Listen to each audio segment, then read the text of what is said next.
Hello, everyone. I'm very excited to be here with you today, and thank you, Carol, for organizing this exciting meeting. I will talk about foundational AI for genomic medicine and therapeutic design, and throughout the talk, I will mention various projects and data sets. They are all linked through our lab website. So what we have seen over the last few years is that AI and machine learning tools are being increasingly integrated into scientific discovery workflows and can augment and accelerate all stages of the discovery. And importantly, in several cases, provide insights that would not be possible using traditional scientific disciplines alone. And so many of these advances really crucially depend on algorithmic innovation that we have seen over the last few years. And there are three big areas of innovation that we are leveraging and building upon in my group.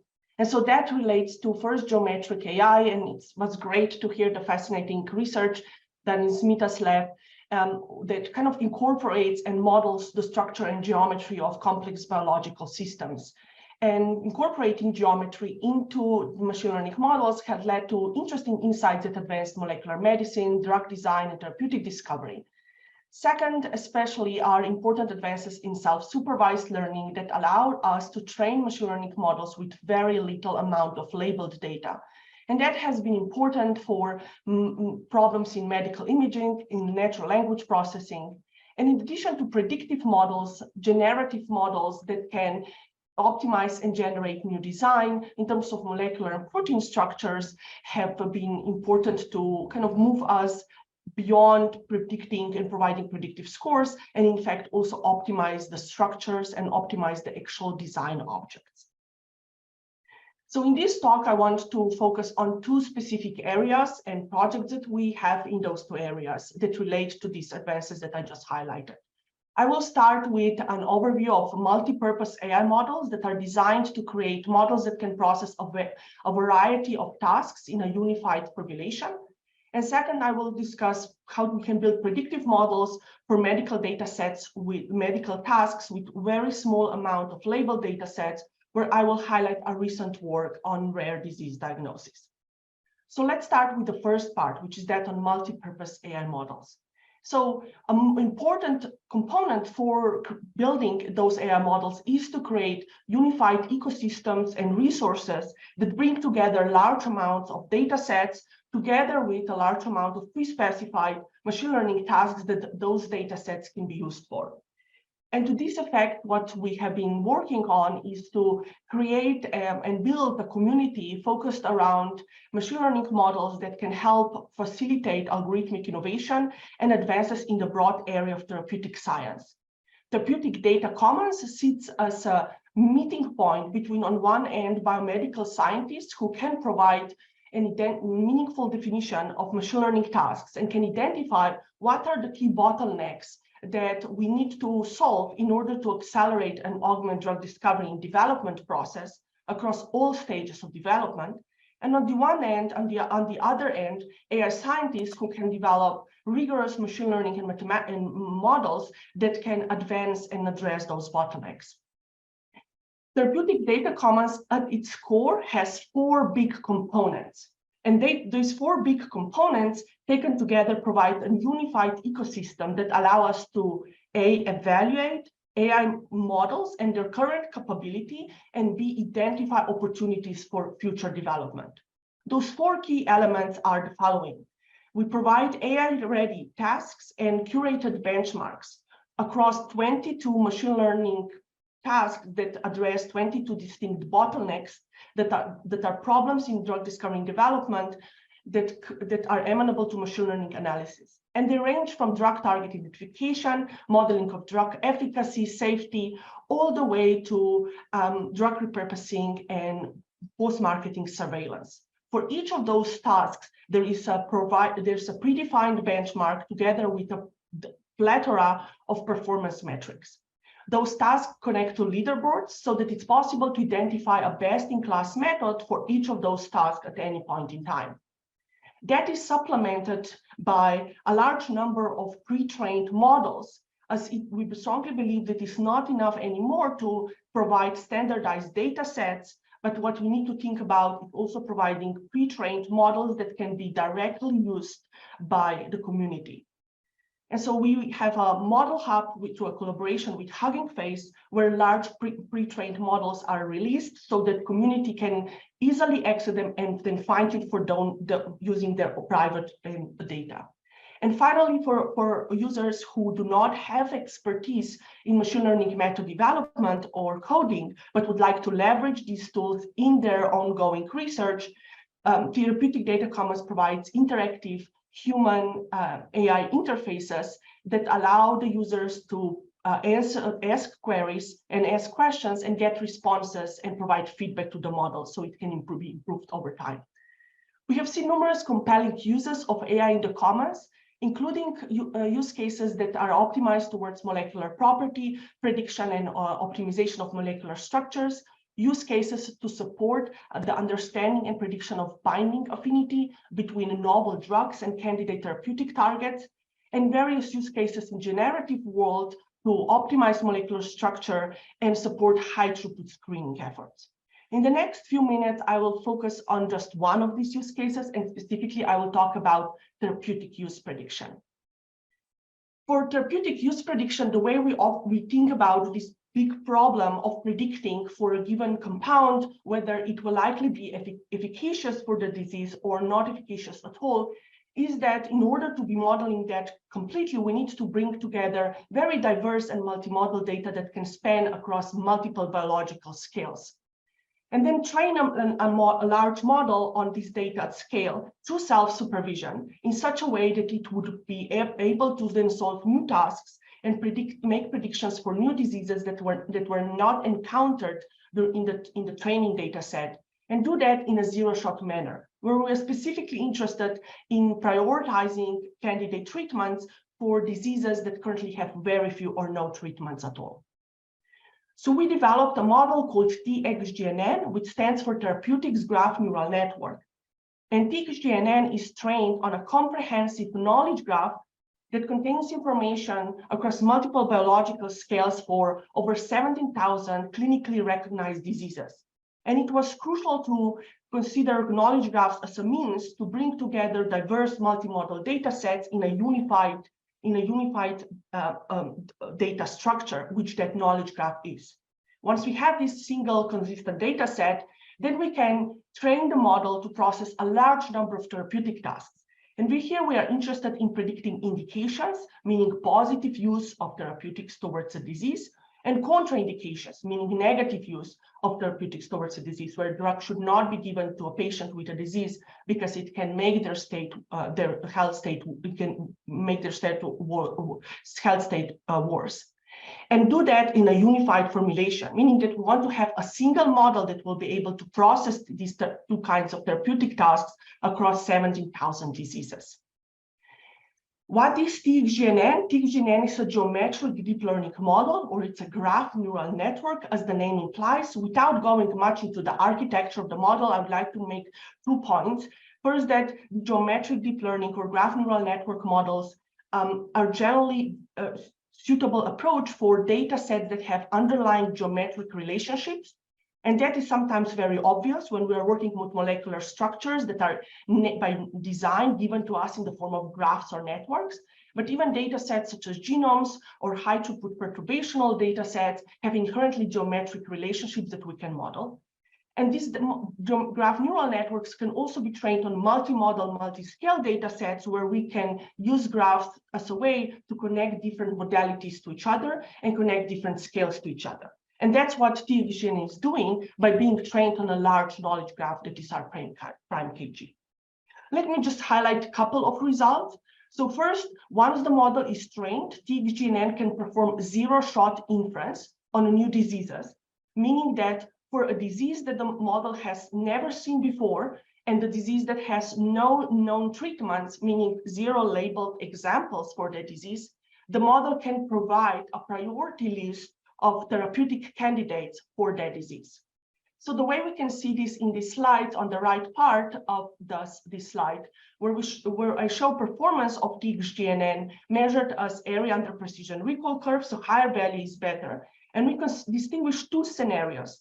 Scenario A is a standard scenario where we already have many remarkable methods in the literature that perform well.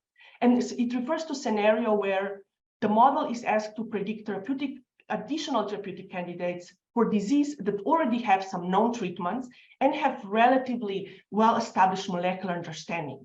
What we are really interested in this project is scenario B. Scenario B refers to setup where the diseases that are our tasks that we want to solve have no known treatments and very poor molecular understanding, meaning that the local neighborhood of diseases in the knowledge graph is very sparse, incomplete, or highly contradictory with each other. And there is where TXGNN excels and provides over 49% improvement in over existing techniques. And we can do various tests about how we split the data into train and validation to rigorously benchmark the model. Next thing we were interested to evaluate are also novel predictions that the model can make. And here our hypothesis was that if novel predictions about therapeutic use are promising, we would expect those novel predictions that are not yet approved by FDA to be consistent with off-label prescription decisions that are made by clinicians in large healthcare systems. So here we collaborated with a team from Mount Sinai in order to process their large EHR data set and extract off-label prescriptions and then correlate them against novel predictions in the model. And we are seeing an enrichment of novel predictions that is comparable to enrichment of true known FDA-approved indications, which is a great positive sign for the value of hypotheses that TXGNN provides. We can also evaluate TXGNN in a temporal manner by freezing model weights at a certain point in time, and then ask the model to kind of predict discoveries that were then made later on. That requires lots of very careful work to address and prevent some of the potential data leakage. But we're seeing encouraging results when looking at novel predictions in light of recent FDA approvals. And we also engaged in downstream evaluation of novel predictions made by the model through our collaborators at MIT and Boston National Lab for Emerging Infectious Diseases.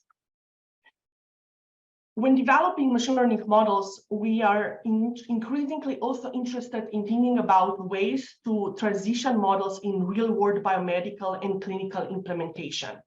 And doing so crucially requires then not only developing a machine learning model, but also developing an interface or a way that allows the expert users of model to directly interact with model predictions.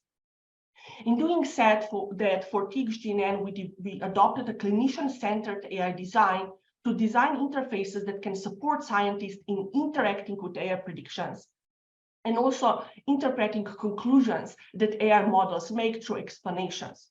And there are numerous different kinds of explanations that one can generate and present to users. And we engaged and performed a user's usability study to compare and evaluate utility of TXGNN predictions, as well as utility of additional explanations that we can provide in the form of reasoning meta-paths that are paths in the knowledge graph that connect a query drug and a query disease and highlight the part of the data the model relies on when making a particular prediction. And results show that a specific type of explanations, which are path-based explanations, perform significantly better than other kinds of explanations across a number of usability metrics, including human user answer accuracy, the amount of time it takes human experts to explore a novel hypothesis and decide whether it's trustworthy and relevant for follow-up analysis, as well as user confidence into AI predictions. And that brings me to one of the interesting future questions where I think that with new generation of AI, we can reimagine the way human AI collaboration is done. And we can do that by leveraging some of multimodal interfaces and as well as text-based interactive visual interfaces. And there is quite a bit of work that needs to be done in form of designing these models and also evaluate these interfaces and evaluating its utility for actual discovered user experts. One of ongoing work that we have in this direction is concerned with opening the space of labels that the models can predict. What TXGNN that I just mentioned before is a model that can handle a large number of diseases, but it requires that each of those diseases comes with a standardized medical vocabulary. So imagine what would be possible if we would allow our users to simply provide a free text description of their disease or phenotype of interest, rather than requiring that one provides a predefined standardized term from ontology or medical vocabulary. I think that these new interfaces that are flexible enough could enable out-of-vocabulary disease detection and modeling of phenotypes that are currently being studied, but are not well described yet in ontologies and other standardized vocabularies. Another outlook that and future direct opportunities for future direction that I see in this area is in the scope of contextual AI models. And I use the word contextualized AI models to refer to machine learning models that can dynamically adjust predictions based on biological context in which they operate. And that biological context can be defined by disease states, it can be defined by cell types. So very practically, what it means for us, or the way we are kind of advancing this particular area, is by developing models that here is called is shown an example of a model that we developed called Aware, that is a large pre-trained model trained across 160 different cell types, and for each cell type we specialized the protein-protein interaction network of humans to that specific cell type. And so the model can then make predictions about the function of proteins and their therapeutic potential in a way that is specialized to each and every of those cell types. So that means that we can start asking new interesting questions where the model can prioritize targets not in a very broad context agnostic sense, but it can prioritize proteins for their therapeutic potential in specific cell types. And with increasing understanding of the relevance of certain cell types towards the disease progression, as well as the disease onset, that can allow us to come up with more precise, more actionable predictions.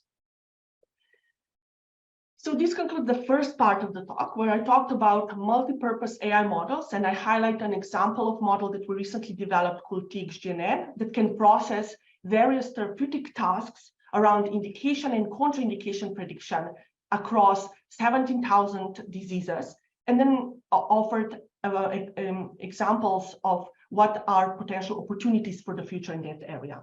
Next, I will talk about predictive models that we can develop for important medical problems that have very small amounts of labeled data and such prevent us from using standard supervised learning models. How can we kind of advance and leverage recent advances to produce accurate predictions in those settings where labeled data are very limited? And I will illustrate this problem through a project that we were recently completed, in which we were interested in developing models for diagnosing rare diseases. The diagnosis of rare diseases is incredibly challenging because rare diseases are so rare in the number and in terms of their prevalence. However, there are currently over 7,000 rare diseases recognized in the US. And for each of those rare diseases, there are a really small number of patients, often less than a few thousands of patients, that have that disease.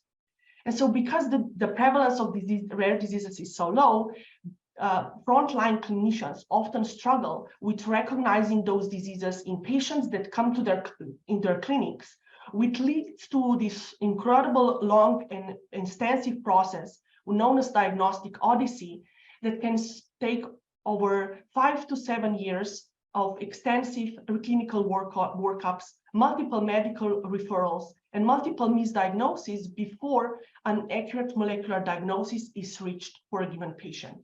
So we wondered whether it would be possible to develop a deep learning model that would be able to provide individualized diagnosis of rare genetic diseases.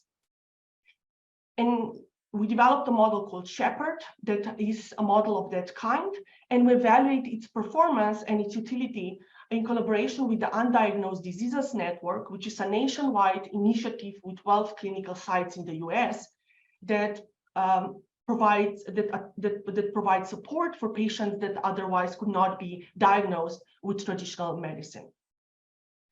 This problem is really important because the diagnostic odyssey and the delays associated with it are so pervasive in the area of rare diseases that they can lead to real problems for patients and often to substantial delay in obtaining appropriate disease therapies, as well as irreversible disease progression where the time for optimal therapeutic intervention can be missed. So the question really is, can we accelerate and shorten diagnostic odyssey through development of AI models? And in development of Shepherd, we were guided by the following reasoning. The problem of and the opportunity of using AI to advance medical diagnosis is not new. In fact, deep learning models trained on large labeled data sets for several key important diseases have been shown to achieve near expert clinical accuracy. However, all these models require large labeled data sets with thousands of diagnosed patients per disease. For example, a very prominent, well-known algorithm that can diagnose diabetic retinopathy was trained on 128,000 of retinal images. A similar model developed for recognizing and classifying skin lesions into healthy or benign or potentially cancerous was trained on over 129,000 clinical images of skin cancer. So what's the challenge with rare diseases? The challenge is more fundamental because the data sets here are orders of magnitude smaller than what we see in other uses of AI for medical diagnosis. And we need is an entirely new approach to make AI-based rare diagnosis possible.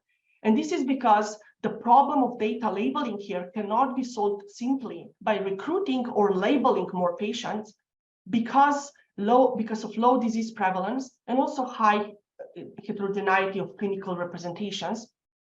And that suggests that it would be challenging to address rare disease diagnosis through supervised deep learning models.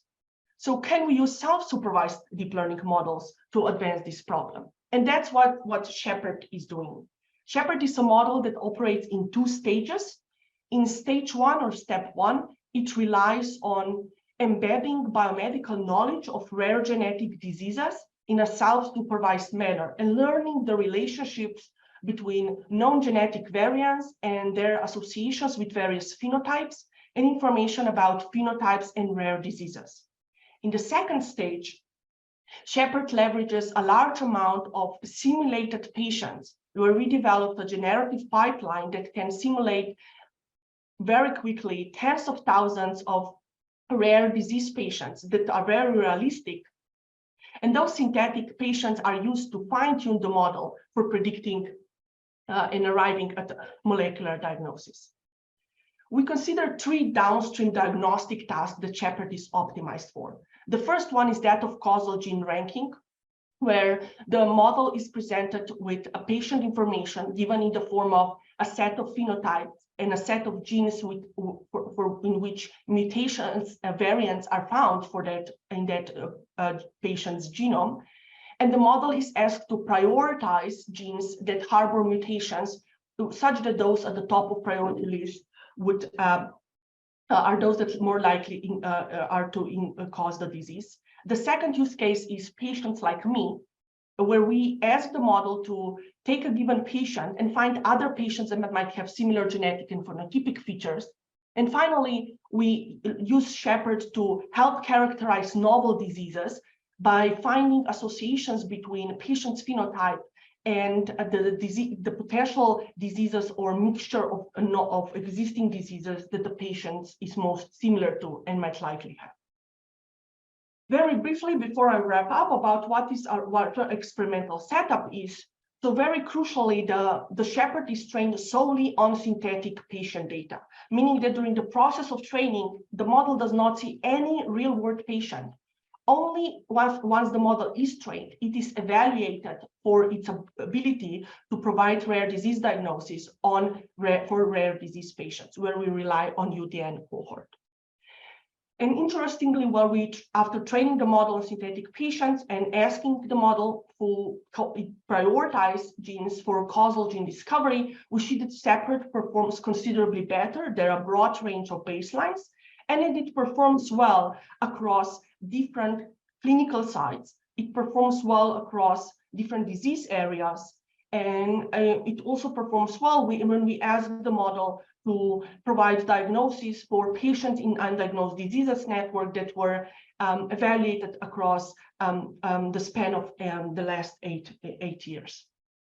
It can also find and retrieve from the latent embedding space other patients that have similar genetic or phenotypic features than the patients in question, which is important and useful when one is interested in finding similar patients in actually larger EHR systems that potentially would need to be managed and through a dedicated precision medicine or rare genetic disease workflows. And finally, the model can help characterize novel diseases specifically in cases where patients have a genetic disease that has not yet been studied before and does not exist yet in medical vocabularies. The model can provide an attention map that tells us about how that model can relate to an entire range of existing diseases.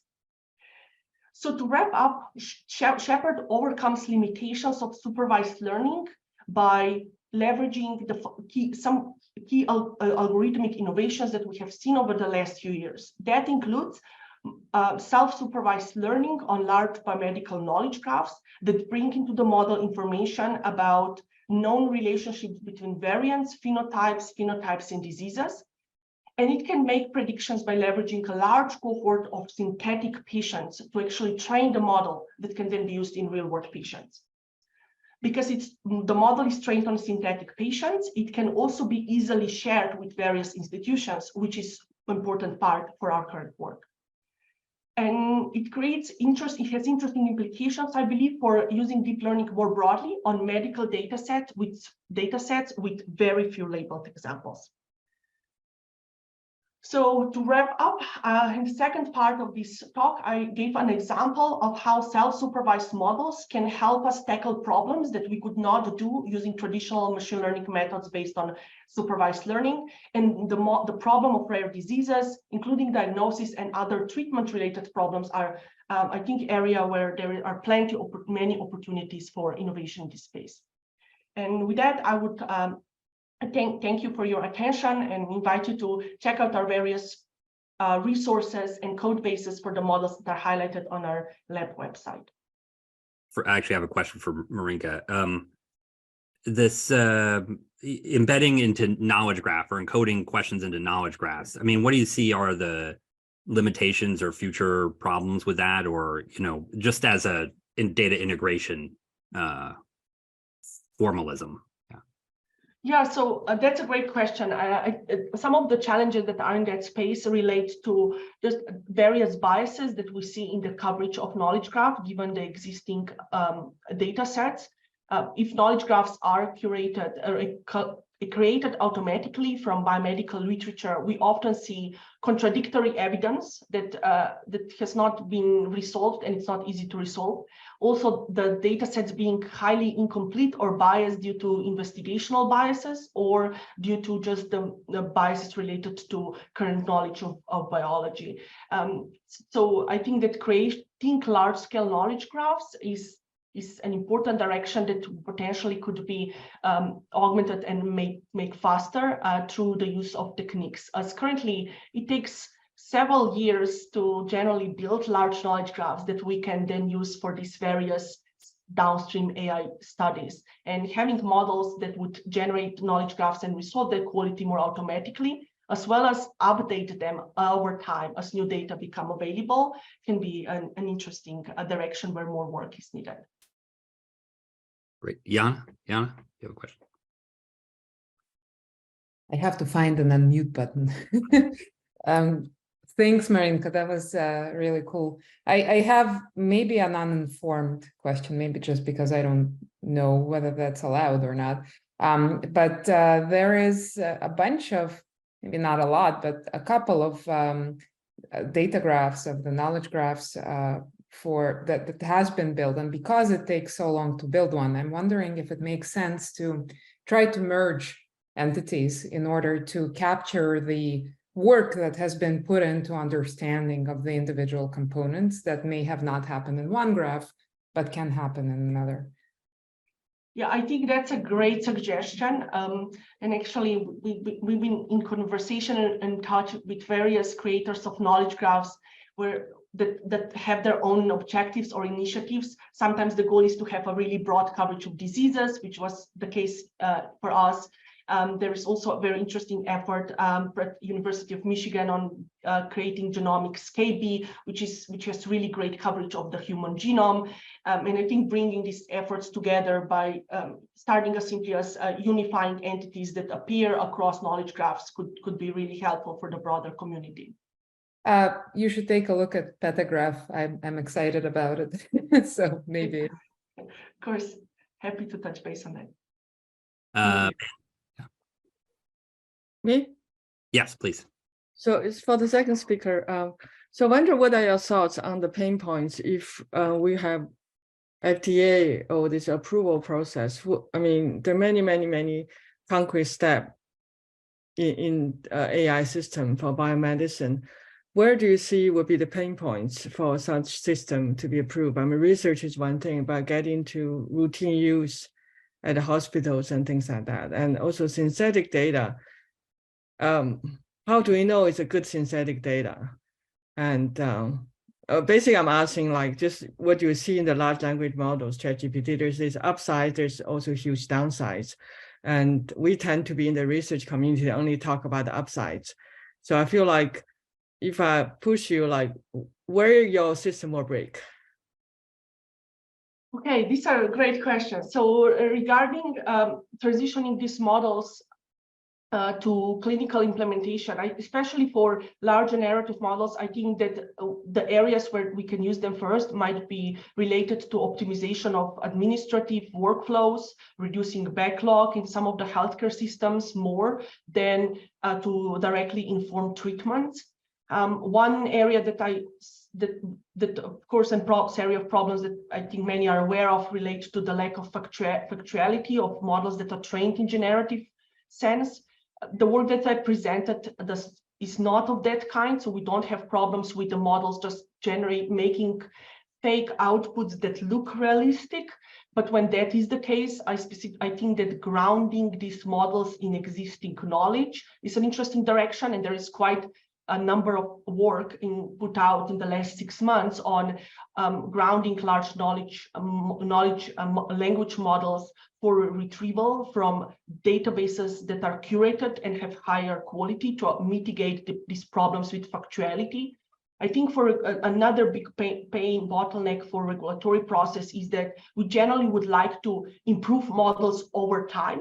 So when new data become available, we would like to continually fine-tune the model, for example, or when we would like to expand the use of models to handle new tasks. And that becomes really challenging for the regulatory standpoint because it's not clear if future improvements of the model still perform on pair. So I think we would, in many ways, and I know that there are several committees at the FDA in the community that are thinking about this question of how to move beyond the current requirement, which is mainly model weights should be locked and then don't change over time after the clinical trial of AI with AI components is done, how to kind of rethink that process to be more flexible so that improvements in the model can be integrated, which currently is very challenging to do.